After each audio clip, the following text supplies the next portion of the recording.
So this week's podcast is cancelled, right, Zach? Oh, blimey, bollocksy, bollocksy. How's it going, governor? Sure, I'm great, innit? Yep, yep. I'm sorry, is this an orphan meeting? Yeah. No, I can't make fun of this. I can't. I can't do a joke as the intro. It feels wrong. Oh, yikes. So, hi, Sandy. Oof. How's it going? Hi, guys. It's that time of the week again. It's time for another hilarious episode of Oldie but a Goodie, where we watch dumb horror movies and silly sci-fis and... Oh, it was a horror movie. Oh, okay. I feel like I really misunderstood. Yeah, what exactly did you think this podcast was about, Sandy, from your experience? I thought it was about pedophiles from my experience, Zach. Because it seems like every time I come on, that's what you trot out. Yeah, just so happens to be that way at the moment. Okay, so it's a podcast. We watch movies from 1987 in the order they're released. Last year we did this awful movie called Blame It on Rio. It was this American thing. It was terrible. Episode 69. Check it out if you want. And Sandy was on for that episode. This year we thought, hey, looks like we've got Blame It on Rio, but it's British. We'll get Sandy back on again. It'll be a fun time. I think we forgot how painful watching that movie was. Yeah, and this was somehow worse. Yeah. Do you disagree? I have feelings and thoughts. I mean, obviously, the obvious statement is, fuck Bob. Yeah, what an The worst ass. guy, send him to jail. I don't think it's a badly made movie, though, for a lot of it, but also it's pretty badly made. Yeah, it's a bit confusing in that it seems like I don't know how to process it. Like, I don't know what kind of movie it's trying to be. Yeah. Like, is it supposed to be this raunchy comedy, or is it the most depressing movie ever made? Like, So it's autobiographical for the writer. She wrote a play about this. Oh my God. Actually happened to her when she was like 15, I think. And she no. wrote a play about it. And it won awards. They made a movie, but the movie tried too hard to be funny, I think. I think the play is a comedy, but it's a dark comedy, whereas this kind of took the dark out of the comedy and just made it a comedy with very depressing moments. was it screenwritten by a woman or by a man? She adapted her own work for this, so she Okay. wrote the screenplay, but then they changed the ending. Oh, that's great, because I really love the change ending. Boy, did I love it. Sandra, do you know what the original ending was? I think it's just really sad and everyone's really depressed. See, that's the one I wanted for the end of the movie. Yeah. I feel like that would make a lot more sense. That angers me so much, because I wrote down how very much specifically I hated the ending so much. Yeah. Oh, yeah, because, like, the tone is off for the entire movie. It's Like, so I'm fine off. with, like, making a movie about this sort of content. I Yeah. think that, like, as long as the production is safe, make whatever story you want. But you've got to know what your position is on it, right? Like, you've got to have a position, or at least the audience should be able to have a position. Yeah. Oh, I have a position. And, yeah. And also, like, make the main characters as well. That was another issue I had with it, was, like, Rita and Sue just aren't characters. They're just archetypes. Yeah, they didn't really have anything apart from their schoolgirls and what happened, like, this event that's happening to them.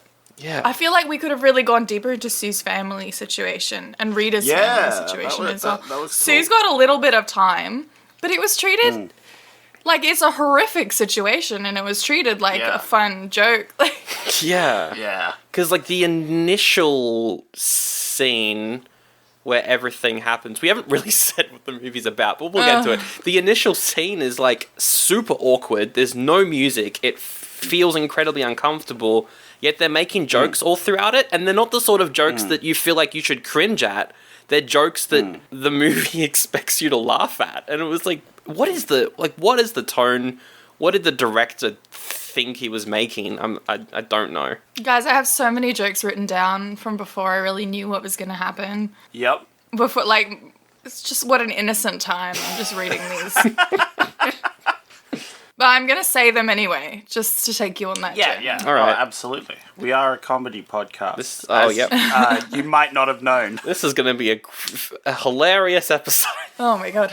Zach, before we jump into that, though, I picked this week, and shame on me. What was the other option? The one other option you had, which I wish sounded better, was Summer Heat, and it's about the life in the 1930s. How it's real hard when you're working on the farm and you have a kid. And it was very poorly received.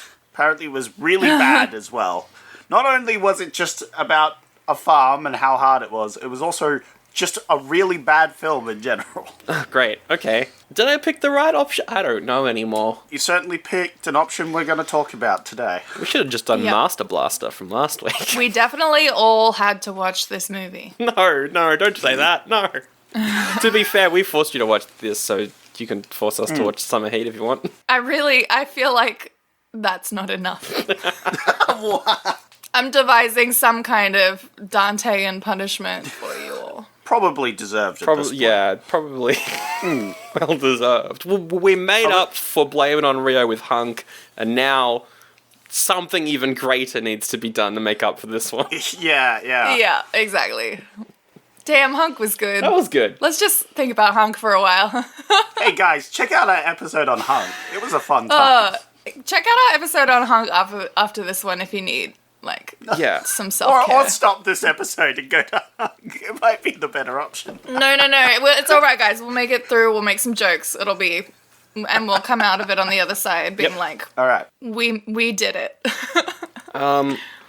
We'll get into the behind the scenes of this movie. So it was released May 29th, written by Andrea Dunbar, based off two plays that she wrote. The first being The Arbor, which is about a schoolgirl that gets pregnant to her Pakistani boyfriend, which is half of this movie. She wrote that when she was 15, which happened to her around the time that she wrote it, and then it won awards when she was 20, and then she took it on the road, and then also wrote Rita, Sue and Bob 2, which is also autobiographical, and then she wrote the screenplay for this movie, but then completely wrote off this movie after they changed the ending, and then she passed away in 1990 at the age of 29, which is quite sad. Oh, that's so sad. Aww. Aw. So, yeah, sad life, but is renowned as a pretty great British screenwriter and playwright. So I kind of want to check out the play, maybe? Yeah, that's really fascinating. I'd be really curious to see how it's different.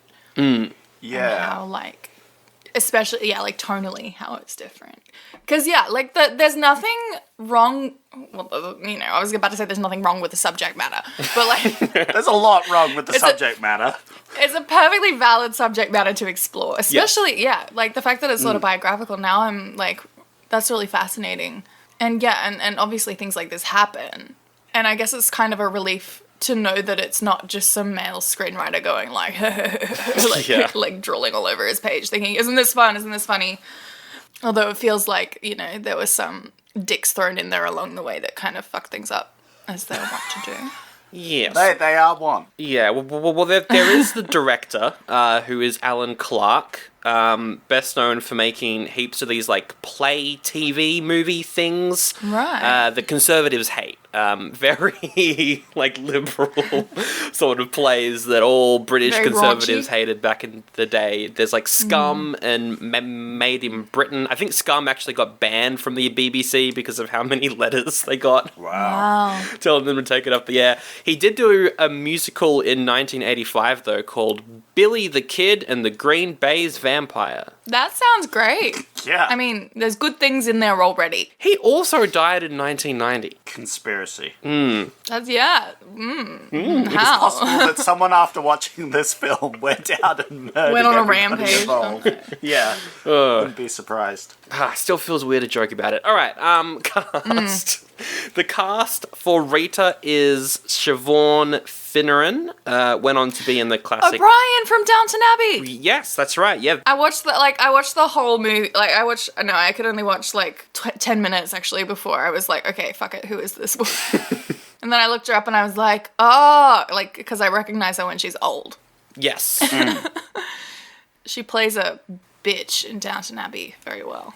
Is she like a servant as well in that one? Yeah, she Yeah. plays the lady's maid, who, among other crimes, sets off a series of events that leads to the lady of the house losing a baby. Oh. Oh, no. my lord. Real piece of work, O'Brien. Here, Rita, benefit of the doubt. She's just a young girl. Yeah, we don't really know much about her. No, but Rita lives in a very, like the most rundown house in this awful, depressing, rundown neighborhood. So there's obviously some kind of serious poverty issues, it looks like. And they have some kind of bikie gang? Yeah, that was weird. Oh, yeah. What the hell? Why was that biker gang? I wrote that down. I don't know, because they rule. Yeah, that was a cool scene though. All the bikies come in and they're like doing stuff. I just said that because it had the graffiti on the front of the house said bikers rule, in case you were wondering. Yeah. In case we missed all the motorbikes. It was like, these guys are bikies. Yeah. So, you know. That was so weird. Yeah, Sue is played by Michelle Holmes, who hasn't really done too much, but she was on Coronation Street, the soap opera that they have over there, around the same time that Finneran was on the show as well. So I think they had like a reunited sort of thing. I don't know if they were everyone screening together, but yeah, they were all on that. And then playing the absolute worst, Bob, is George Costigan, who was in a crime TV show called Happy Valley, also in that Doctor Who special with Kylie Minogue. Those are the two main things I could find that he was in. Happy Valley's meant to be really good. Yeah, I've heard good things about it. I mean, he's not a bad actor. So, the reception's quite interesting. A lot of people who, like, live in the area where this movie is set got really angry at the film and being like, oh, it's really negative towards our lifestyle. We hate it. It really was. Yeah. And so for that I reason, feel like that's justified. I think a lot of people in the UK went and saw the movie. Nah. The Rotten Tomato score is very interesting. It's 80%. Audience score is 81%. 6.5 out of 10 on IMDb, 3.2 out of 5 on Letterboxd. So pretty positive. But also, a lot of people at the time said what we're saying and that the tone doesn't quite make sense. But I think because we've gotten so many better movies dealing with this subject matter since this film's come out, that it doesn't hold up well. Whereas back then, they were all pretty terrible when they were dealing with, like, you know... That's actually a really good point, Sandra. You're making me think about this more. Like, my visceral reaction to it, is obviously disgust. But when I think about it, like, with a critical eye, the girls definitely have, like, agency. It's not like a Lolita where they're being coerced. Well, not to that extent anyway. They clearly, like, are enjoying what's going on. And are kind of seeking it out. Yeah. Again, though, that first scene is still really uncomfortable because there's no clear consent at any point. Yeah, that's true. Yeah. And they make it seems like they're making a huge deal out of the looks that the girls give. They're saying, we're not interested in that, or we don't know anything, we're virgins, we don't know what's going on. But they're making these, like, big cartoony, like, wink, wink, wah, wah, wee, wah faces that sort of implies the opposite. So, yeah. Yeah, I did some deep diving in the Letterboxd reviews just to kind of get a feel of what people think about it now. And a lot of it, well, half of it was, like, just guys be like, bruh, don't make films like they used to. I'm like, yeah, you're weird. But the other half of them were people being like, it is kind of an enhanced, almost cartoony world where this movie takes place in. And there's the dark, depressing, like, nature of what the film deals with, but it's almost like it's trying to be kind of like a sitcom, so it's still really funny. And I guess that's the tone. If that was on purpose, then I guess it worked. I don't know if it was, though. I don't know if it worked. If that was what they were trying to do, I respect the attempt, but I don't know. It did not work. Yeah. Yeah. I don't mean to call out, like, just people in general, but there's a certain name group that really love this film. So the 80% on Rotten Tomatoes, I went through those audience scores for the last segment, and all the people who liked the movie had very, like, mid-60s housewife names. Women. I wonder if it was like if they grew up, if it's something that like reflected the environment they grew up in, if that was like a point of access for them. Like if they were like, I was a girl with a mullet hanging out with girls in mullets in the most depressing town in Yorkshire, and this speaks to me. I think you summarized like half the reviews. Yes. Right. Yeah. Okay. Yeah. The reception's really interesting, I think. And the raving reviews, I'm not excited to see what it's like, but Curious. Curious. Definitely curious. We don't know how much it made, but we do know how much it cost, which is a lot. This cost $993,000 maybe? About $1.4 million at the time, which is expensive for I wonder a smaller film. That was like just hiring out this entire housing district. Like, yeah, maybe. Because, okay, for those playing along at home who haven't seen the film, it's set in this sort of, it looks like public housing estate in Yorkshire. And you get these big kind of long sweeping shots of people walking between these huge housing estate buildings. And you go in and out of them. And that's where most of the action happens. So I wonder if it went to that, because, people would ostensibly live there. You'd have to kind of wrangle that. That's true. Otherwise this film didn't seem particularly expensive. No. Okay, the plot of the movie. Let's just jump into it. Oh, I'm all happy and smiles. Hell yeah. Wait. Just before we do that. Oh, no. I did want to throw out my opinion. Just a little bit on this movie. And put it out there that I really hated this movie. I don't know if I expressed that enough at the start. I'm with you, Zach. I really didn't this wasn't enjoy a single moment of this. This summarized everything I hate about, like, movie drama, just sort of movies that focus on the day-to-day lives and glorifying the, like, cheating and other things that go on. I'm just not a fan of it in general, and this is like summarizing the worst part of it that I don't like, and that's just sort of the movie, and I really hated it. I really hated all of it. There was some like good moments in it, but yeah.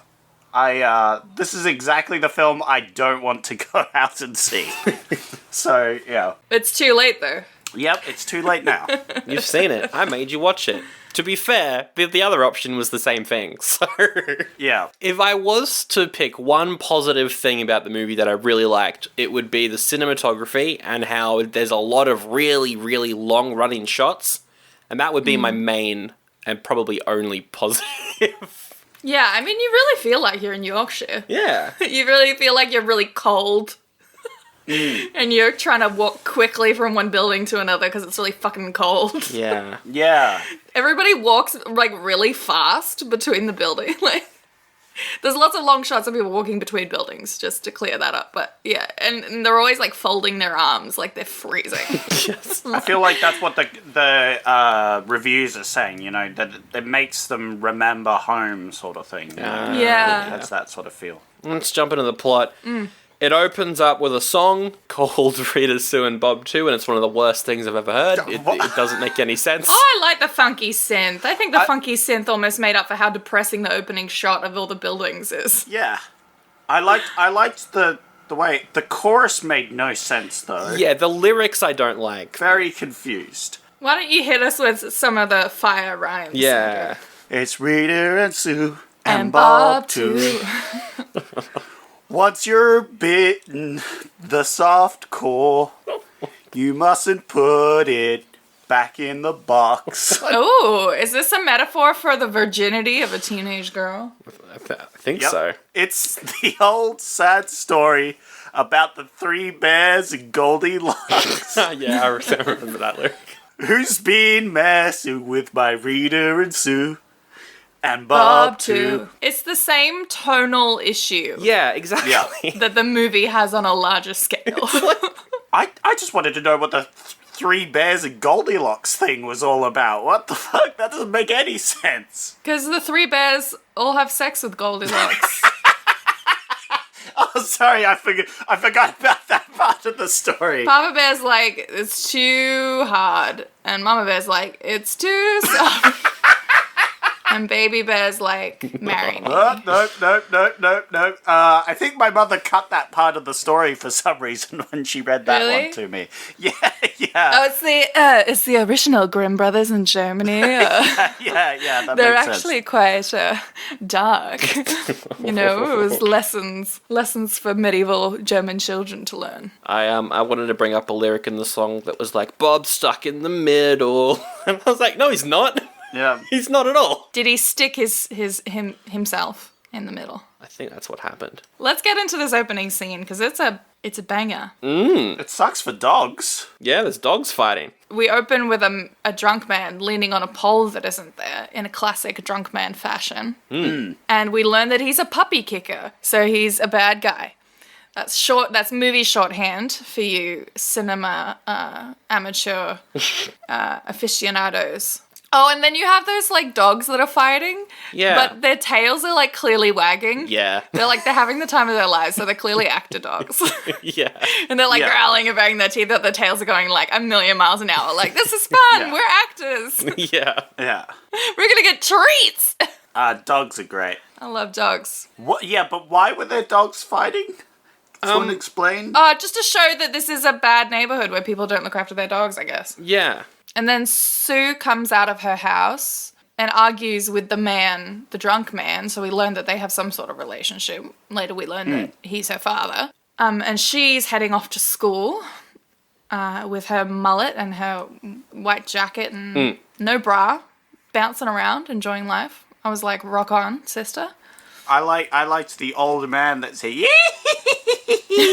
Oh, yeah. There were two characters that were always in every scene around these houses. There's that old man and then also the guy watering his plants outside Bob's house. And they were the two, well, maybe not the old man near where Sue lives, but the guy watering his flowers, best character in the movie. Only He's amazing, and also a Chekhov's gun, which we'll get into later. Yes. Not sure whether that was in the original play, but a very interesting addition. And it's funny, though, because he's also, like, just the snoop, you know? Yeah. Yeah, well, as a rubberneck, as someone who loves to spy, and who spies on neighbours at every opportunity, Oh, absolutely. I found it really relatable. You know, he was my, Yorkshire youth that I connected to Yep. in this movie. In his, like, 60s over there, yeah. Oh, yeah. Yeah. So Sue is walking to school. She drops past her friend Rita's house to sort of pick her up. And Rita's house is the most dilapidated, rundown building in the neighborhood. And that's where we get the beautiful spray-painted wall saying bikers rule. Right, yeah. Because we yeah. don't know if Rita lives with her parents. I don't think she does. I feel like it's implied she does, because doesn't Sue at one point say, what did your mum say? Or what, Maybe. Yeah, maybe. Yeah. She does say that. They're in the picture, but I don't think we actually meet them. No, we never see them. Sue's definitely sort of the main character. Yes. I heard the biker sounds, but I didn't actually pay attention to, like, the bikers rule thing. Oh, it really stood out to me, possibly because it was speaking directly to my values. Yeah, but unfortunately, I think at this point the movie had already lost me. So, It's fair. I wasn't paying much attention. I was just feeling very cold. Yeah, I was feeling quite cold. I wrote down Showa at this point because that's how they speak. Showa. Showa. Yeah, the accents were quite broad. I take down to the shop. No. Oof. Can't do it. Sorry, say that one again Nope. for me, Sandra. I refuse. And then we jump forward to their babysitting gig, which they do together, which I feel like is not economically smart. No. Because Yeah, no. you get the same amount of money, surely, and then you have to split it with your friend. Yeah. Although it does seem like they're having the time of their life babysitting. Just like watching music videos and jamming out. It's cool. Yeah, I was like, you ever sit on the couch nodding to music with your girlfriends? Yeah, maybe it's worth splitting the money. Maybe. Just to hang out. We never see the kids that they regularly babysit for until like an hour into the movie. For a very long time I was like, are they just house sitting or are they actually babysitting? So yeah, they both babysit for this married couple. We later find out One of them is named Bob. I don't think we ever actually get the wife's name until like half an hour into the movie, which is until way later. yeah, classic. The parents come home, and Bob's like, "I'll drive you both home." And they're like, okay.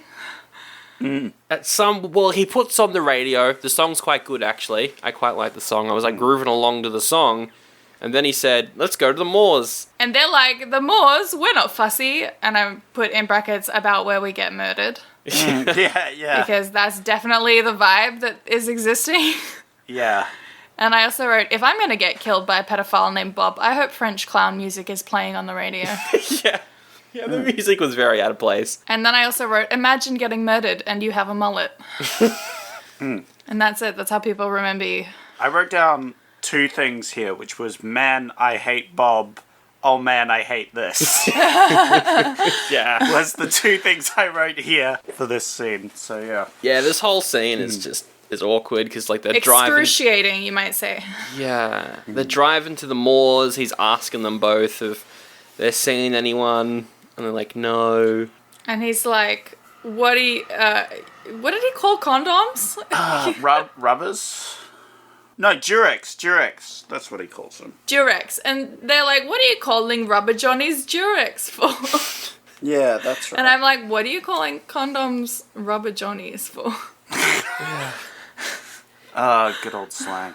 Yeah, he gives him a sex ed lesson. He does, yeah. I was worried. I was scared, but then it just turned into a sex ed class, so that was okay. With a creepy guy out in the moors. Best place Yeah. to... Yeah. He drops lines that, like, his marriage isn't going well and whatever. And it's also like, these seats are reclining. And I immediately wrote down, don't lie down on the reclining seat. He also asks if they're virgins, and then pawns it off as he's just curious. And I'm like, what? How is that a normal question? Absolutely not. You can't just pour that out. Anyway, so continue. And it's all played for laughs. Yeah, like I was saying before, they keep making these big cartoony, like, saucy faces, like really like cutesy, sassy expressions, like, ooh, we're virgins, ooh, but maybe we won't be later. Like, Yeah. they're definitely trying to give the sense that the girls are into it while still having the dialogue be, Yeah. no, we're not interested in that. Yeah. No, we're not, you know. Yeah, and their characters haven't really been established at all at this point either. Not that they are, like, later on. Yeah, not that we go into detail. Yeah, but we don't, like, really know what their personalities are at this point. Or their histories, or where they're coming from. Like, are they actually virgins? Or, you know, how sexually inexperienced are they? Are they actually attracted to Bob? Or is this just a circumstantial thing? Yeah. We're definitely unmoored, if you'll forgive the term. Yep. Yeah. My next comment was, when you're trying to assault a minor and another minor keeps heckling you. That's what happens. Yeah, I think that sums up the scene, really. Yeah, because Sue lies down on the reclining seat, and you can, probably guess what happens from then on. And she clearly enjoys it. Like, to the film's credit, Sue's having the time of her life. Yeah. It doesn't seem like, there's any, forgive me, but it doesn't seem like, he's doing anything extra to pleasure her. True. But nevertheless, she seems to be one of those lucky young women who is able to orgasm from only vaginal intercourse. So that's okay. There's, like, in terms of the dialogue, though, and this was one thing that really confused me, is later on in the movie, we meet this other guy. He's also a complete dirtbag, but there's a lot of, like, verbal consent there, so it's obvious that in the screenplay, that's something that was thought about, but that's just not in this scene at all. Yeah, well, it's the way they frame it with the guy later, Aslam, it's seen as, like, really unsexy. It's like, it seems like the message of the movie is implying that, like, asking for permission is unromantic or unsexy, which is really an unfortunate position to take, in my opinion. Yeah. But maybe there's an element going, because Aslam, the boy that Sue is later intimate with, is her age. So maybe there's an element of, like, well, now she's wise beyond her years. Like, she's had sex with an older man, and so young boys her age sort of aren't interesting to her anymore. Yeah. This is turning into a very serious podcast episode, you guys. It really is. Yeah. But it's serious business. Serious business. It is. There'll be jokes later. Yeah, I was really excited for Aslam. Like, maybe she's gonna have a normal relationship. I loved Aslam. I feel like they really did his character dirty. Yeah, well, he's based on a real person. That I suppose. she went out with the writer. So Yeah. Okay, but the actor And, was really cute, and so that was really disappointing for me. yeah. Yeah, no, and I was so excited, and then he turned into a giant douchebag. So I was like, "Oh, really?" You can say abuser. And it was just like, "Oh man, come on." Yeah. All right. It's like, really? Bob's the good guy? Really? Yeah, that's another weird thing with this movie. So back to the car scene, there's some really weird quotes I wrote down, including one being, "How long will you be?" which is Rita in the back seat. Yeah, which I enjoyed a lot. I liked Rita heckling him. It was fun. Yeah. Felt like some kind of justice. Yeah. That whole sequence plays out. It actually takes a while. It's probably like 10 minutes, the whole scene. And it ends with them being like, "Wow, what an experience. I wonder if it'll ever happen again." And they're like, "Oh, I hope it does." We get more of Sue's dad when they go home. He is not only quite drunk, but he's quite a violent drunk as well. He grabs... Is it a baseball bat? I don't think it is. Maybe it's just like a piece of wood or something. Yeah. I think it's just a plank. That actor is quite good at portraying a scary drunk old man. Yeah. So kudos to him. All you do is just get shit-faced before each shot, you know, Who and then knows? you're good. Maybe he's Stanislavski method. Yeah, exactly. But yeah, no, he was very, very good. I like the family dynamic they had. The sort of, it felt really like... Obviously, I didn't like the family members, but, you know, their dynamic felt very real. With Yes. you know, the deadbeat dad and then the mum. Really bitter, critical mum. Yeah. Yeah. Particularly the one where she didn't want people to know how much they could afford. Yeah. I laughed at the giant George Michael poster in Sue's room. Yeah, I was like, "Oh no, Sue, you don't know that he's gay probably yet. Yeah. He's never gonna love you, Sue." I love George Michael. He's great. The pipes on that man are truly second to... I was going to say none, but I changed my mind. Second to Freddie Mercury. True.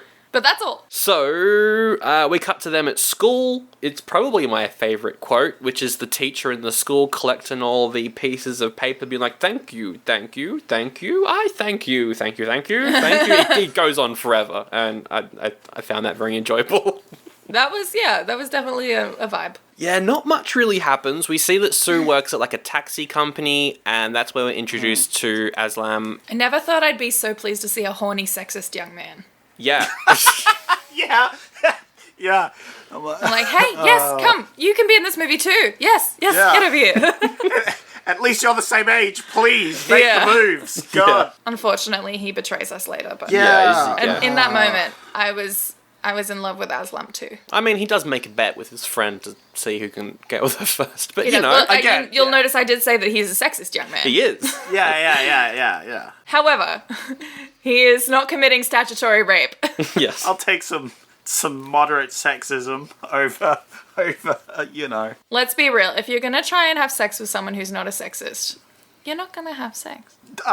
Everyone's a little bit sexist. Wow, this is a deep episode. We're going places. These are the hot takes that you've signed up to this comedy film podcast. Yep. All right. You're like, I know they're very funny men, but what do they think about pedophilia and consent? No, it's a question we get asked every day. And I that's must why. know. Yeah. And I say the same thing I always do. Sandro, Zach, how do we fix domestic violence? Well, we definitely don't make a movie about it in the 80s. No. Yeah, those ones turn out wrong. That might harm more than it helps. Yeah, probably. I wonder if I don't know. That's too big a question. I was gonna say, I wonder if this had an effect on the culture. Oh, North England. Probably. Oh my god, you guys, this is so depressing. Dear. All right. Rita and Bob are meeting up without Sue in show houses. That was a weird scene. I wrote down a quote, but not a quote, more a question, because they're in this show house. They're having a quick conversation before they go off and do their thing. And Bob says the line... Oh, he says something about, like, money. I'm not entirely sure what it is. But he says the line, not short of a bob or two. And I just wanted to raise the question.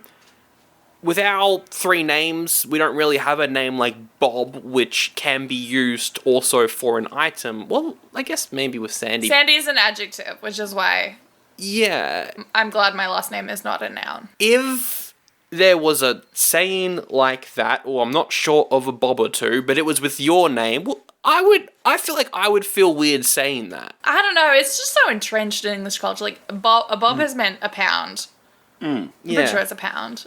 Or a penny. I'm not sure. Bob watch. I'd pay 2 Zacks for a bag of chips, you know? I'd be down for that. Oh, I guess it's probably easier if your name is one syllable as well. Yeah. Well, like, what if your name, I feel like the... No, that's not true. I was going to be like, I feel like the term Bob for pound came before Bob the name. Oh, man. Therefore, it would be like naming your child Dollar. But... That's happened. That's definitely happened before. I'm going to name him Dollar and he's going to be rich. Yeah. I'm going to name mine a 2004 Ferrari. Yeah, you know. You got to manifest. Let's jump to when Bob's wife is starting to figure things out. I just wanted to make a quick comment about, she's like, oh, we should pull the curtains so that people don't see us having underage sex. And he's like, people will be suspicious if we pull the curtains. Let's hide under the covers upstairs instead. So they, like, dive under the covers of the bed upstairs. Except I just want to say the actual doona, like the cover on the bed, is the most disgusting 80s thing I've ever seen in my life. Yeah, it was pretty gross. It's got these huge ruffles on the edge that are meant to, like, hide the bed frame underneath or something. But it was also just so thin and the saddest, thinnest blankie. Yeah. And I was just looking at it being like, they're gonna get cold when they take all their clothes off. It's like The Sims as well. It's just a bunch of flailing underneath. Woohoo, yeah. The comedy kind of dies down a bit, though, when Bob's wife starts to find things out, because she finds the wrapper in the pants, and she's like, what's this? And he's like, oh. She finds the Durex. Yeah. Which is not really a wrapper, it's a box. It's a box, yeah. And that's when we learn that he's cheated on her before, also with a babysitter. Yes. So Not an underage babysitter, though. Was that specified? It probably was. Like, have you ever met an overage babysitter? But the way she talks about it, it sounds like a woman. Yeah. That's fair. Okay, so the reason their relationship is falling apart, right, is he's a sex addict and she's not. That's what I got from it. Yeah, or he's bad at sex. Yeah, that too. He is incapable of pleasuring her. So it's implied through that it's not his fault that he's going and assaulting minors. Yeah, that was Yeah, that's the part where I think that might also have something to do with their failing marriage, where he cheated on her and is a giant dirtbag. Potentially. Like, she can't trust him. Yeah, that's probably where it all started falling apart. Yeah, where he cheated on her and also is a giant scumbag. Yeah. There was a pretty funny line that I laughed at. I can't remember who else is in the scene, but they're talking about, like, how her brother or something is divorced, and I think it's Rita who is like, oh wow, there's 3 divorced people in your family, and she's like, might be 4 soon. Yeah, I thought that was funny as fuck. That was a great line, yeah. But then he obviously gets offended by that, and he's like, how dare you say these things in front of guests, in front of company? They're both escalating the situation, making it worse. Just stop, one of you. Oh, by then she suspects that it's them as well that he's having sex with, because they're the babysitters. Or one of them. I don't know if she expects him to be fucking both of them. This was a sequence where the tone was pretty well done, though. Aside from the whole, he's not actually that bad of a bloke part of it. Like, the tone in terms of the mixture of comedy and depressing was pretty well handled. Yeah, I feel like I felt like I knew how to feel. Yeah, yeah, How about that? yeah. I think you're supposed to be sympathetic to Michelle. She's only in like half an hour of the film as well, like just like the middle portion. But damn, she looks good. Those 2 outfits she tries on before she goes out to the party. Oh yeah, that was all Yeah. in one long take as well, where she Was tries it? on the 2 things and puts on like makeup. It was just like one long sequence, and I was like, wow, this film is made pretty well in terms of you know that stuff behind it. Anyway, So we like the DOP and we don't like the director. yeah, I think that might be.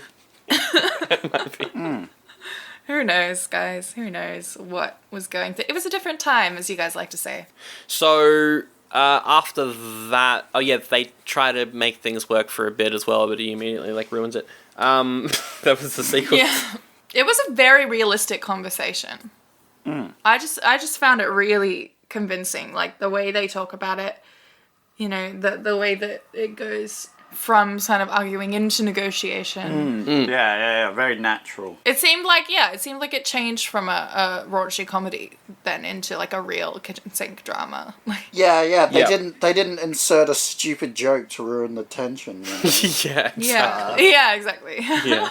Well, not until the very end of the scene. Yeah. Oh, I which- wish you yeah. wouldn't put your tongue in my mouth. It's like, what? Yeah. It's like, haha. Great. So Rita and Sue are skipping school and stuff. They go to a dance thing with Bob, which is a concert for this Eurovision band. And they're a real band. They've got some songs, and the song that they perform in this movie is all about how great gangbangs are. And the lyrics were concerning, to say the least. I think they mean gangbang to mean orgy rather than group rape, which is what we understand it to mean, I think. Oof. Well, there was the line we're having Yeah. a gangbang against the wall, and that led me to believe that it wasn't the. Right. But I'm not sure. I'd like to give the band the benefit of the doubt, just because it's such a happy, Yeah. jaunty song. Yeah. Yeah. That really does promote this hypothetical gangbang as an enjoyable experience. So I choose to believe. I choose to believe that it's a consensual orgy. And please do not take that away from me. Well, there's a granny. There's a granny in the audience, and she's a part of this weird thrusting train dance they're all doing. That was great. Yeah, this like sexual conga line. Yeah. Which Absolutely. looked pretty fun, I'm not gonna lie. What did you think of this whole scene, Zach? Were you grooving along, or were you as confused as I was?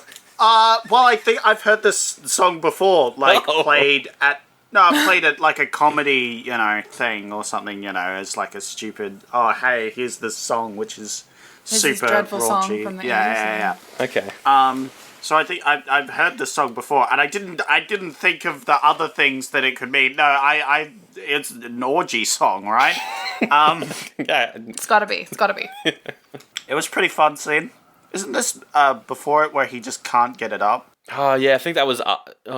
It's around this time. Yeah, it's around this time where Because he's like, really stressed because Michelle's friend is also at the event, so he knows he's sort of been sprung. And I'm like, finally, we're gonna have some consequences. The movie's gonna turn around and actually take that sort of darker tone which I've been looking for. So I was actually starting to enjoy the film a little bit more. Yeah. I wrote down, I hope shit hits the fan, is the exact thing that I wrote down there. I hope Michelle takes it all in the divorce. Wow. Yeah, no, that's fair. I think at this point I kind of just like gave in and let myself be lulled into complacency by the accent. Yeah. It's just like, you know what, far be it from me to criticize a cultural artifact. It gone down to pub. We'll go into car. Get into car. Give us a jump. Oh. Did you guys ever watch The Goodies growing up? The comedy group The Goodies from the 70s? Oh. Yes. Yeah. Oh, I love the Goodies. Did you see the episode Ekithump where it's like the Lancastrian martial art and they start talking in like that northern accent all the time? Right, yeah. And he like hits people with black puddings and that's his martial art. Anyway, anytime anyone ever doesn't use the word the and replaces it with t, I always think about tea ceremony. Well, Ekithump. Anyway. Shout out to the Goodies for being a good time and Oh, they were fantastic. Awful. They had a good time. I wonder, yeah, they hold up pretty well. they held up really well, Yeah. in my opinion. I need to watch them again. Does it hit the fan, Zach? Were you happy with like what happens from this point Yeah, onwards? oh, absolutely. I was excited. All right, things are hitting the fan. So the friend of the wife goes back to her house and is like, "Hey, yo, your husband's a piece of shit." She's like, tell me something I don't know. Yeah, I know he's I saw him with the girls, and she's like, "Whoa, well, yeah." Like, that fucking bastard. And she puts the kids in the car, doesn't she? And she storms out the house. Grabbing the boombox on the way out. Yes. Yeah. Good for her. And we get like not a montage, but we see scenes of her going to each of the houses and getting everyone, Yeah. sort of together. She's going to have a big confrontation. And they Yeah. do. They have a big confrontation of the lawn of Sue's house. And all the neighbors are looking on. And it's very much a big embarrassing spectacle. Yeah. Yeah, where she's, yelling at Rita and Sue, And can I just say, she looks great. She's wearing this amazing, like, tight pants, white heels, big 80s, like, sexy dancer sweater situation. She looks great. Yeah, no, she's great. And Bob's a piece of shit. So, Yep. Bob's an idiot. And it all just escalates and escalates until a bunch of the bikers show up and take Rita away. Thank God for bikers. They're great. They're great. Yes. Are they her family? I think they're like friends of the family or something. I have no idea. They're based in her house. Maybe it is just a large family of bikers. Maybe her mum is like the matriarch of the bikes, Yeah. Maybe there's like a whole nother movie happening in the background. That's what I like to believe, I wanted yes. to watch that movie. So the real thing I liked about the scene was just like the onlookers and the old man. It's like, go Yeah. tell it, you tell him. You tell her! And then the kids, like the teenagers who are like, this is better than the game. Yeah, I was a big fan of this scene, actually. I was just excited to see some comeuppance for, these Yeah. horrible people Yeah. doing terrible things. And I was like, finally Bob's going to get what he deserves. But you he know? doesn't, though, and it's just yelling Yeah, that's the and problem. it's just her awful parents being awful and the awful rich couple being awful and the... She Ugh. takes the kids and leaves at this point as well. That was a scene I like to see, especially with, she was like, and that boombox too, I'll take that. Yes. Yeah. But then he asks Rita to move in with him, which is a bit weird because she's pregnant now Because as she well. is pregnant. Yeah. So Sue Yeah. came to pick her up from school. But Rita's still in her dressing gown. She's like, I'm not coming. I don't go to school anymore because I'm going to be mum. Yes. And Sue's like, how dare you? I don't know. It was like, Yeah, they fight. she realizes that Rita's been having secret sex Yeah. with Bob behind her back where they did not use protection. And she feels a bit betrayed by that for some reason. Especially because she thought she was the favourite, which makes sense because she'd always go first and everything. Yeah. I think that was definitely implied. What Sue does now is that, she starts going out with Aslam. Aslam. They go out to a Pakistani theatre, which was quite good because she's like, why aren't there subtitles? And it was just so lovely, and I just wanted to stay in that Pakistani film. Yeah. Let's just stay here in this nice cinema with Aslam explaining all the cultural stuff. Yeah. And I was like, I like this. All right, we've got this, like, old movie where, things are happening and Aslan has to explain because it's not in English, Yep. you know? All that was good. Yeah. I thought that was kind of, cute sort of thing. Sue didn't seem like she was enjoying it as much as I was. It's true. That's true. I was like, Sue, if you don't want him, I'll have him. Well, I think that might be a bad call. That might be a bad That call. turned out to be a bad decision, but Yeah. Yeah. You know what? We're not all perfect.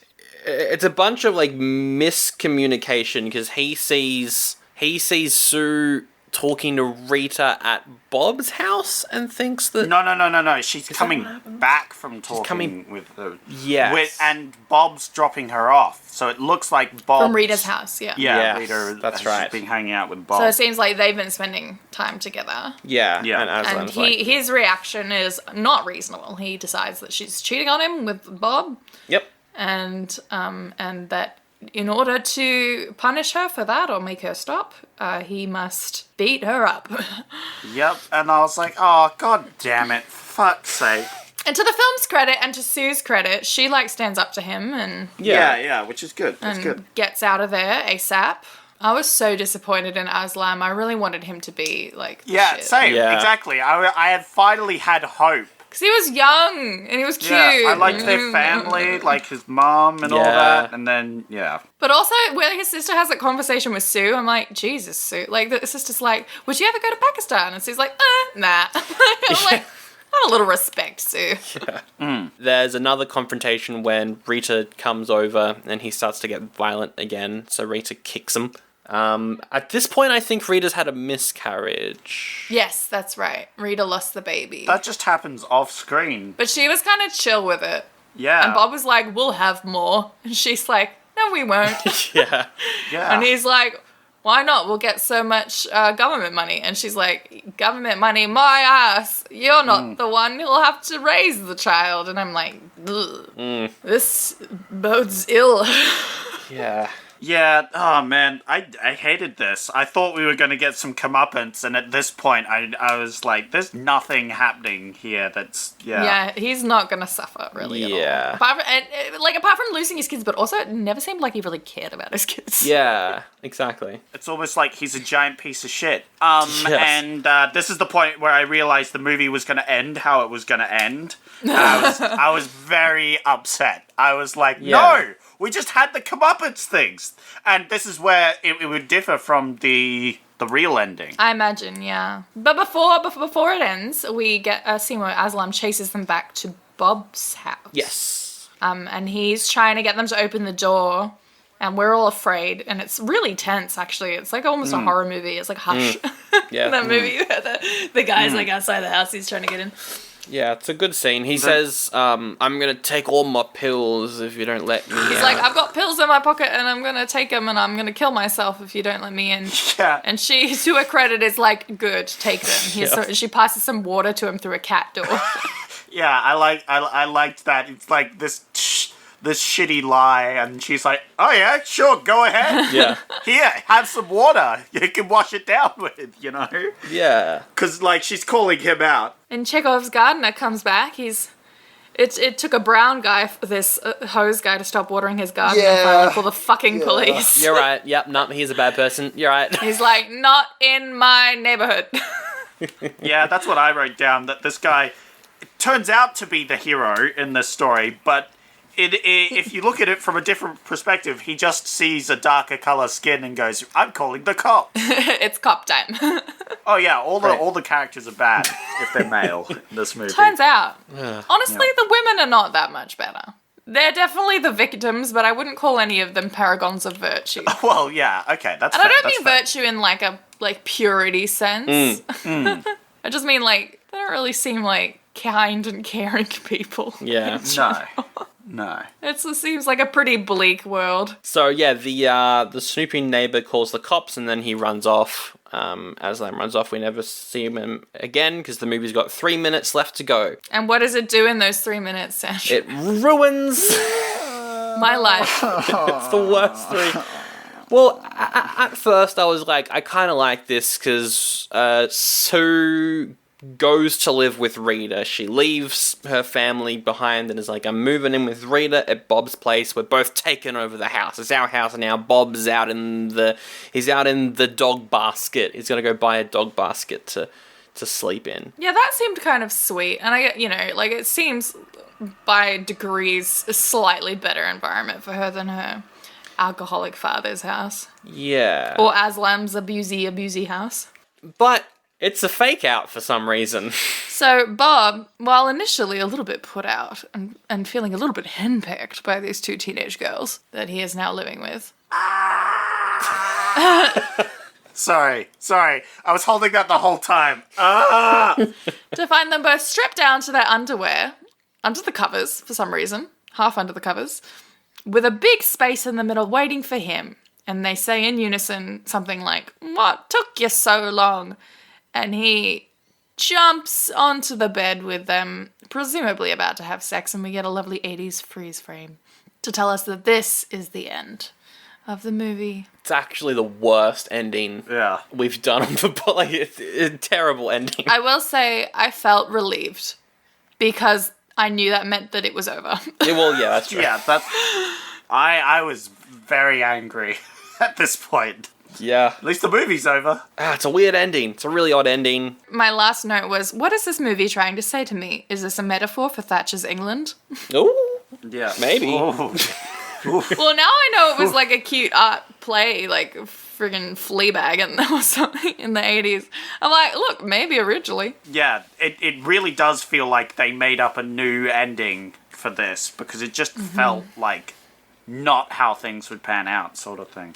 Yeah. So I'm very glad to hear that this wasn't the real ending, and that there's a different one out there. That makes me a lot happier because Yeah, it's really bad. I hated this. It's a really bad ending. Because the way that, like, a lot of dark comedies usually go, I find, is, you know, they start off quite funny, then they get darker and darker and darker, and then it ends, and you're just like, whoa, that was a lot. You're kind of disturbed. Yeah. Whereas with this movie, it starts off, well, awkward, but there's certainly a joke's up top. And then it does get darker and darker and darker. But then it just ends with this, like, weird, it's back to that, not wholesome, but incredibly funny sitcom humor type of vibe. And you're just left there being like, that was weird. And, yeah, they kind of ruined it with that ending. Not that, you know, the movie would have been great. A masterpiece. Yeah, had the ending been different. But it at least might have felt, like, more authentic. More, Yeah. like it actually had something to say. It felt like it might have had something to, you know, that's what I got when I was watching the movie, that, like, this might have had something to say before it kind of went through the meat grinder of 80s aesthetic and sensibilities and comedy. And so, yeah, so when you said that it was originally a stage play written by, like, an autobiographical stage play, I was like, oh, okay, so there it is, there's that kernel Yes. Yeah. that I was looking for. So desperately looking for in this movie. Yeah, that's the part of it that definitely, has something to say, and we just didn't get that in the film, I don't think. There's a part of it where I think it succeeds, which is that snapshot of, like, cold Yorkshire. I think that works. Yeah. The atmosphere of the location works. And I'm sure that if you grew up there during that time, you'd see people you knew in these caricatures and these different characters. Hopefully not too much. True. Yeah, it makes me very curious to as to what the original piece was. Yes. Yeah. I don't know if I'm curious enough to sit through another version of this, though. Oh no, Yeah, yeah, same. no, definitely not, definitely not. It is a curiosity I'll take to my grave. Yeah. Yeah. I guess we'll never know. Yep. So, okay, how to rate it? Didn't for Rio we added a new one that was a Yeah, the Go to Jail Yeah. award. Yeah. Oh, absolutely. This gets the Go to Jail award. Easy. Wow. I mean, Bob should definitely go to jail, yeah. Go to Jail award for Rita, Sue, and Bob too. Let's never do one of these movies again. thank you so much. So, the segment we've been doing this year is the add or remove segment.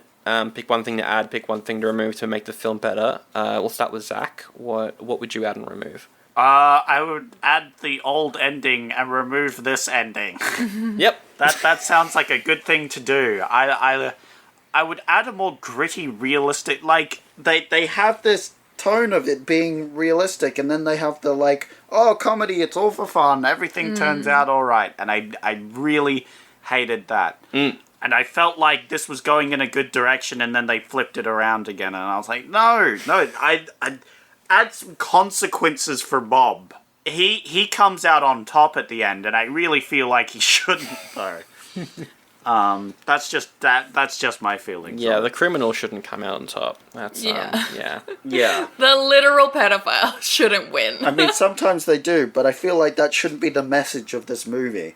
But it shouldn't be framed as a good thing. The movie shouldn't be celebrating that win. Yes. Exactly. Yes. So that's what I would change. I would add the rest of that Pakistani movie and subtract everything else. Yeah. That's a No, good that one. I sounds would good. and it would just be that Pakistani movie about the girl who dances and Yeah. on the glass and to save her boyfriend. Looks great. Looked like a great movie. Yeah. I'll watch that Yeah, it did. Yeah. instead. What would I add or remove? I would remove the jokes, and I would add A murder rampage. Sorry. Yep, I was going to say a metaphor, but that works. Oh, yeah, murder rampage. Yeah. Let's let the girls just get revenge on everyone. Ooh, that would be a good movie. That would be a good movie. I feel like it would fit with the tone a bit better. It would actually, yeah. We do have the checklist, but it's not going to get, like, any of these, so I don't even know if we need to go through it. Wait, wasn't one of the checklists, this is the 80s movies things, right? Yeah, Yeah. all of the tropes. Wasn't one of them a song Yes. written Yeah. for the movie? So it definitely gets that one. It gets that one, it gets... Was there a freeze frame? Oh, yes, actually. At the end, yeah. Actually, Yeah. I don't think freeze frame is a trope. I will add it, though. Oh, we'll add that to the list. There you go. Oh, it doesn't get dead animals, but it does get animal violence. Yeah, that's true. It does have animal violence, yes. Is bikies on it? No. Or spooky, scary graffiti? I'll add spooky, scary graffiti. Liberal. Graffiti. Oh, it obviously gets bean bad porridge, though. Yeah, Yes. absolutely. It's cold porridge. Yes, this is the worst kind of porridge. Let's do the next segment. This'll be interesting. Yep. So, it's time for Raving Reviews. It's the part of the show where I get reviews from Rotten Tomatoes, the audience score, and the other two people on the show, because we have a guest, have to battle it out Pew, pew, pew. by guessing the scores that people rated the film, Yeah? only by the things that they've actually written in their review. Yes. It was interesting going through this because it has an 80%, so there was a lot of positive reviews. That's really interesting. Yeah, That's so strange. and I think it was the sort of history of this film where it was like really popular Yorkshire sort of film because it was, it's a hometown sort of film sort of thing. I'm trying to think of like an equivalent that we have Crash? in Australia. Oh. Crash. I was Yeah. gonna say, like... I mean, maybe. Everyone reviewed Crash really highly purely because it simply tried to deal with the subject matter, but it's a terrible movie. It tried its best, but So you have to guess between 0.5 and 5. Those are your score options, so there's 0.5s, remember that. Very important. Darren says, I remember this being the toast of British movies at the time. Not sure why. Maybe it's dated, but felt like it limped along. I would say around 3 stars. Around. Doesn't 3. sound like he disliked it enough to give it less than like a middle of the road. I might go 2. It's probably going to be right in the middle of our two guesses, though. Yeah, it'll probably be 2. It is exactly that. It is Great two. guess. It's 2.5. Yeah. It's There you exactly down the middle. You should have trusted your gut. And so the next one is by Deb, Freddie, end comma, who says, LOL, ... corker of a film. Oh. Oh. 4 stars. Ooh, 4 Alright. stars. Okay. I reckon Corker, she's from the north. Yes. Oh, absolutely. She relates. That's what I Yeah. think. Before I guess, Zach, which portions of that are in caps? Are there exclamation points? The LOL is all caps. Sorry, Yep. this is a good point. The LOL is all caps, and there are 4 exclamation points. At the All end. right, it's 5 out of 5. Oh, you're close. It's actually 4.5, right between the middle once again. Okay. Zach, if you and I worked together, we'd be not Zach, Sandra. If you and I worked together, Yeah, true. We can we would probably. be so powerful. Sorry, Zach, we're not working with you. No, that's very fair. We're not playing your game anymore. I've been watching all the Saw movies lately, and I know that if we work together, we'll be able to do Yeah, this. that's what it's about. It's punishing us for being selfish. Exactly. Absolutely. Fuck, Saw is so good. I might watch Saw to recuperate. Yeah. The first couple of them.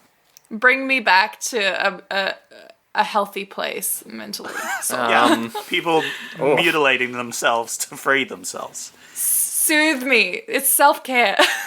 Actually, no, though, I do want to say, I did watch Saw 4 after watching this film, and it did help, so I watched it There you directly go. afterwards. Boom. Hey. There we go. Anyway, continue. All right. You know, what's the real torture porn? Yeah. Well, John might think it's this movie because he says, the only movie I've seen that's so shit I turned it off. Oh. 0.5. I guess I'll go for the 1 then. It's 0.5. Yes, Sandy's I on the win. board. Yeah. So much for teamwork, am I right? let's get him. Suck it, Sandro. Oh, no. It's okay, though, because as we know from those movies, you are currently winning, which means you're the next to die. So in the... Oh, from the Saw movies? That's true. Who's the real winner? I'm enjoying this, like, jaunt into Saw. I'm enjoying this sidebar. Yeah. Lisa says, hilarious film. A complete must-see before you die. Oh my god. Jesus, and then quote, Jesus, it looks like a frozen sausage, end quote. Oh, yeah, that was a quote. That was a quote. And I wanted to say, Lisa, no, it isn't a complete must-see before you die. I would rather I not see it ever, Lisa. Okay, I'm gonna say 4 stars. I could go 4.5 or I could go 5. I don't know which one I'm going to do. But if you go 5 out of 5, then there'll be that little middle between your guys' score again that it could be. Because there's the extra thought in, like, adding a quote in there, I think this person's put a bit more time into their review. And usually when that happens, it's not 5 out of 5. It is something like 4.5. So I think I will go 4.5. It's 5 out of 5. Oh, he tricked you. Yep. A complete must-see before you die. How is that not a raving endorsement? Maybe you guys can get this next one by Joanne, who says, I like this because it's just rude, lol. Oh. No. I'm going for 4 again. You're going for 4. You're really sticking on these 4s till it's right. I feel like no one, well, I mean, I was obviously wrong that no one 5 out of 5 likes this movie, but...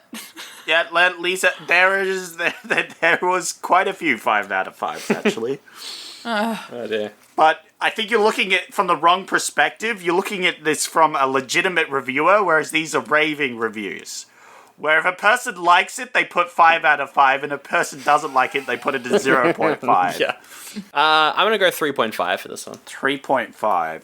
It's 3 out of 5. 3 out of 5 for this one. All right. So close, but no bananas. What? Clara No says, frozen sausage. Ah, yeah. no frozen sausage. Says, crying laughing at this every time I watch it, even though I know what's coming, comma, mint! 5 out of 5. Oh, I mean, it probably is 5 out of 5. 4.5. It is all in all caps. Oh, it's 100%. Sandy's getting the point. Yeah. You can also pick 5 out of 5, Sandra. That's true. You can do that if you want to be that guy. I'm not going to be that guy. I'm never that guy. 4.5. It's 5 out of 5. Of course it is. 2 points. 2 points. All right. Samantha says, one of the best films of 80s. I loved it and still love it now. Even my teenagers love it. I doubt that. Yeah. I think they're just saying that not to upset you. There are Yep. so many better movies for teenagers to watch. They have so many options. I reckon 4.5. I'm going to go 5 out of 5 for this one. It's 1 out of 5. Fuck. What? Okay, that was a typo though. Yes, correct. Correct. They've clearly messed that up. They've clearly made a boo-boo. They clearly wanted to rate it quite highly. All right, Zach, that was really disingenuous of you. Really? Really was That was it? not in the spirit of this game. Yeah. I don't know. Sorry, that one was a bit mean. I'll do the last one. I think. I would think just you guys- like to say that Jigsaw would never have done that. That's true. Well, not like original Jigsaw. Hoffman probably would have. He's a bit of a dick. Yeah, he actually is. But I love Carrie Elwes so much. Have you guys watched The Princess Bride? Yeah. Yeah. Oh, I love So that good. film. That's coming up this year, actually. I can't wait. Sandy's on that episode now. Yeah. I was about to demand that, but I was like, maybe my gasp will be enough. Yeah. You know what? We don't even have to do an episode. I'll just recite the whole thing for you guys. Ooh. Oh, yeah, that would be perfect. But to get there, we must end this episode. So I'll go with the Sorry. final one. How many points is Sandy on at the moment? 2? I'm on 2. This is going to be a double pointer. Ooh. A double pointer, all right? That way we can have Sandro potentially tying it up. Or Sandy absolutely destroying Sandro. which I think is a more likely scenario. Yeah, baby. We have Private U, which I presume is private user, and it's just cut off the rest of that. Great. Which says, file it next to full Monty in your hilarious northern working class comedy section. 5 out of 5. Ooh, 5 out of 5. 0.5. I don't even know. It's 0.5! Hey! It's 0.5! Sandro! It's a tie. And that is the episode. We made it. That's it. Thank you so much for coming on and enduring this thing with us. This is the Yes. the last time we're picking one of these, being like, this will be fun. Yeah, no. This is definitely the Forgive me if I really don't trust you anymore. yeah. This is the classic, like, shame on you sort of thing, where it's like, fool us once, shame on you, fool us twice, shame on us, sort of thing. This is on us. Yeah. Did you really look at this and be like, this will be fun, this will be like Blame It on Rio? Do you remember how much fun we had on Blame It on Rio? It's true. Not a lot. Wasn't that much fun. You have got a podcast called Illiterature. I sure do. It's on a hiatus right now, but we're planning a huge second season. And if you're in Melbourne, I'm also involved in a brand new comedy theatre, a non-profit comedy theatre called Corner Shop Comedy, which is bringing you really cool variety shows, loose improv shows every month, and different workshops and fun things like that. So you should definitely check that out on Facebook. Yeah. If you're in Melbourne and interested in comedy. Yeah. And yeah, if you go to any of the nights, chances are I'll be there / I'll be teching. So Yeah, Sandra did our tech last time, and you did a great job, Sandra, if I may say so. oh, thank you. It was a lot of fun. That one. That was a fun show. So That's a good show. the links to your podcast and also to Corner Shop, because Jacob's also involved in that. Baby. Who's been on the podcast a bunch. So yeah, links to that in the description. Also links to all of the podcast socials, our personal socials, well, not personal, our public socials, and all that stuff in the episode description. Also, Patreon. The show is kept alive by all of our wonderful Patreons over on patreon.com/Oldie But a Goodie Pod. You can join the Bad Porridge Club. $5 a month will get you upwards of 2 bonus episodes every single month. Last month we did Mortal Kombat and Mortal Kombat Annihilation, the classics. They were a lot of fun. There's a new episode out on Wednesday, this Wednesday. Not entirely sure what it is on yet as of recording. We're recording this a little bit in advance because I'm going interstate next weekend. But there will be more information over on our Patreon if you want to check that out. Again, thank you to everyone who has signed up over there. Zach, you are picking next week's episode. All right. Well, it can't be worse than this week. These are some fun options, actually. These are some fun options. Thank God. Thank God. I just can't at this point. I just want anything. We are almost in blockbuster season. Almost. We're almost there. We're limping along. yeah, really. I feel like it. Your first option is called Benji the Hunted. It's a live-action Disney movie about a dog trying to survive in the wilderness. That sounds amazing! I don't like the idea of a dog being hunted, though. I feel like this could end poorly. But he's gonna be cute and resourceful, probably. He could also die. I don't know. But he'll solve puzzles and climb on things. That does sound pretty good. Maybe he'll make a friend, a woodland friend. I think that is a franchise. I don't know if that's a sequel or not, but I think the Benji series is a Disney franchise.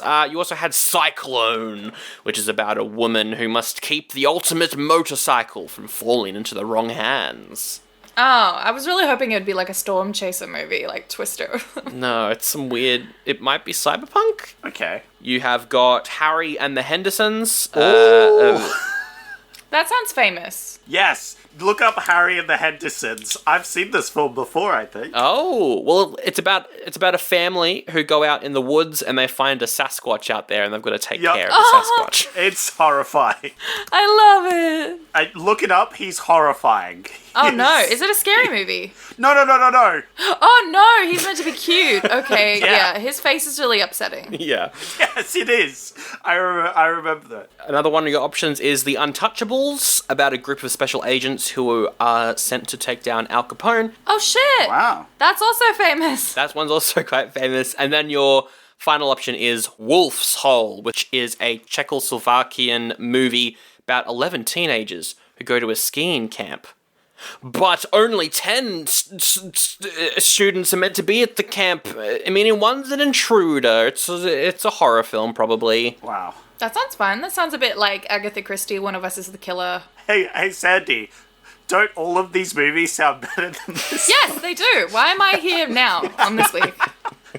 So, what are your thoughts, Sandy? I want to hear yours. Well, I have never seen The Untouchables personally, but I love listening to the soundtrack. Oh, yeah, that's fair. It's got a really beautiful soundtrack. So that's a strong contender for me. But also I feel like after this week, like just a lovely adventure in the forest with the dog. I would, but it reminds me of The Fox and the Hound, which scarred me for life as a child. Because it's sad and about racism.